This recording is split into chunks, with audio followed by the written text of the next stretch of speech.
বন্ধুরা, শুভ দুপুর। রোজের মতো আজকেও দুপুরের মেনু নিয়ে তোমাদের সামনে চলে এলাম।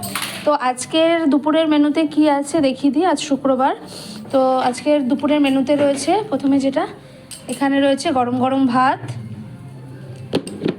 এখানে আছে অল্প একটু শাক ভাজা রয়েছে, লাল শাক ভাজা, আর এখানে রয়েছে তোমার মাছের তেলের চচ্চড়ি করা হয়েছে, মানে সব সবজি দিয়ে বেগুন তারপরে আলু, শিম, মাছের তেল, ডিম এগুলো দিয়ে এই চচ্চড়িটা করা হয়েছে।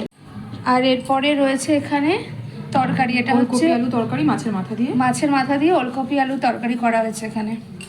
আর তারপর এখানে রয়েছে মাছের ঝোল, রুই মাছের ঝোল করা হয়েছে, এটা আলু টমেটো দিয়ে।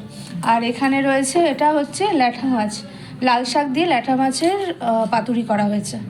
তো আজকে দুপুরের মেনুতে এগুলোই রয়েছে। তো দুপুরের মেনুগুলো তোমাদের কেমন লাগলো অবশ্যই কমেন্ট করে জানিও, ভালো লাগলে লাইক করো। দেখা হবে নেক্সট ভিডিওতে, ততক্ষণ সবাই ভালো থেকো, সুস্থ থেকো। আজকের মতো টাটা।